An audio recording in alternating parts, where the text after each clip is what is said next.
तुम्हें क्या लगता है, तुम रोज भूल जाते हो कि तुम्हें पूजा सामग्री क्या क्या लेकर आना है, लेकिन फिर भी कैसे ना कैसे कहीं ना कहीं कुछ ना कुछ थोड़ा बहुत वो सारा सामान मिल जाता है जिससे तुम मेरा पूजन आदि करना चाहते हो। वो इसलिए ना, क्योंकि इस बार तुम्हारी भावनाएं बहुत सच्ची हैं। तुम्हारे मन में सिवाय मेरे प्रति प्रेम के और कुछ नहीं है। इस बार तुम जितना उच्चारण भी कर रहे हो, जो भी कर रहे हो ना, सिर्फ मेरे लिए। इस बार तुम्हारे अंदर किसी को प्रसन्न करने की कोई भावना ही नहीं है सिवाय मेरे। और इसलिए ना, हर एक चीज तुम्हारे लिए उपलब्ध हो जाती है एकदम। तुम बस ना मेरी बातें मानो, जो मैं कहता जाऊं ना, मेरे 11 वचनों को स्मरण रखो और जीवन आगे बढ़ाते चलो। तुम्हें जीवन में कभी रुकावट नहीं होगी, कभी भी नहीं। तुम ना दूसरों की बातें कम सुनो बस। लोग कहते हैं कि मैं परीक्षा लेता हूँ और वो परीक्षा में उनके साथ क्या से क्या होता है, लेकिन ना तुम्हें बहुत कम लोग ये बता पाएंगे कि वो परीक्षा उन्हें सुख आनंद की प्राप्ति देता है, मेरे साक्षात दर्शन देता है। और वो परीक्षा का अंतराल बहुत छोटा होगा यदि किसी का विश्वास मुझ पर दृढ़ है तो। इसलिए मैं तुमसे यही कहना चाहता हूँ, तुम किसी की बात मत सुनो, मत रहो किसी की बातों में ज्यादा। जो मैं तुम्हें देता जाऊं, जैसे मैं तुम्हें लेकर चलता जाऊं, तुम बस मेरे पीछे पीछे मेरा हाथ पकड़े मेरे भरोसे पर चलते जाओ। तुम्हें ना स्वप्न में जो जो चीजें दिखी थी, वो तुम्हें गलती से नहीं दिखी थी। वो तुम्हें इसलिए नहीं दिखी थी कि तुमने उनके बारे में कभी सोचा हो, कहीं देखा हो, कहीं पढ़ा हो। वो तुम्हें सिर्फ इसलिए दिखी थी क्योंकि उन चीजों का दर्शन होना लिखा था।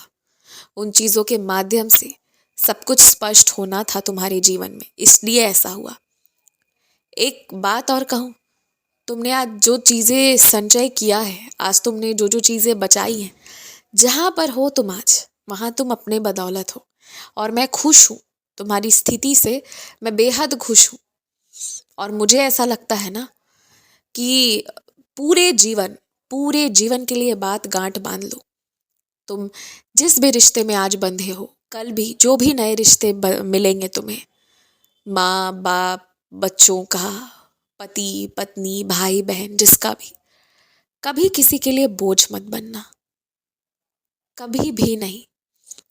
और जहां जाओ ना, बस वहां के रंग में ढल जाओ, लेकिन अपने मूल, अपने जड़, अपने संस्कार को कभी मत भूलो।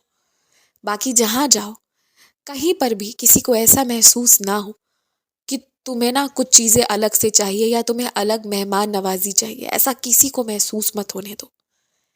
कोशिश करो ना कि किसी को तुम्हारे लिए तकलीफ नहीं करना पड़े। बस ये कोशिश करो, हर एक व्यक्ति जो तुम्हारे पास आए ना, उसे ऐसा महसूस कराओ कि वो बेहद खास है। सच में उतना प्रेम दो। ऐसा करके देखो, एक अलग ही दुनिया में, एक अलग ही प्रेम धारा में बहने लगोगे, जिससे फिर कभी निकलने का तुम्हें मन नहीं करेगा। वो एक ऐसा प्रेम है, एक ऐसी धारा है ना, जिसमें व्यक्ति आजीवन बहना चाहेगा। प्रेम दोगे तो प्रेम तो मिलेगा ही मिलेगा। बस वही बात है। मेरे हर एक बच्चे को, हर एक बच्चे को, चाहे वो बेटा हो चाहे वो बेटी हो, सबको ये याद रखना चाहिए कि कल को जब तुम किसी के घर बहू बनो या किसी के घर दामाद बनो, हो सकता है तुम्हारे सास ससुर या और भी कोई बड़े हों, जिनकी कोई बातें कटाक्ष भरी हों, कोई बातें ऐसी हों जो बहुत टेढ़ी मेढ़ी हों, तुम्हें अच्छा ना लगे। लेकिन यकीन मानो, कभी भी ना उनसे बहस मत करना, बिल्कुल नहीं। लड़ना मत, जीतने की कोशिश मत करना, बिल्कुल कोशिश मत करना। वो बड़े हैं ना, तुम उन्हें वो इज्जत दे दो, बड़ा वाला। फिर वो तुमसे ज्यादा कुछ नहीं चाहेंगे, यकीन मानो। और फिर भी अगर कोई तुम्हारे ऊपर अत्याचार करने की कोशिश करेगा ना, तो उसके लिए तो फिर मैं हूं। तुम्हें उसकी चिंता करने की जरूरत नहीं है। तुम बस, मैं यही कहूंगा कि ज़्यादा कुछ मत सोचो, प्रेम करो, आगे बढ़ो। और जिसके लिए भी चिंता है, जिसके लिए भी फिक्र है ना, बस उसके लिए प्रार्थना करो। प्रार्थना उस तक पहुंच जाएगी, टूटे हुए रिश्ते भी संवर जाएंगे।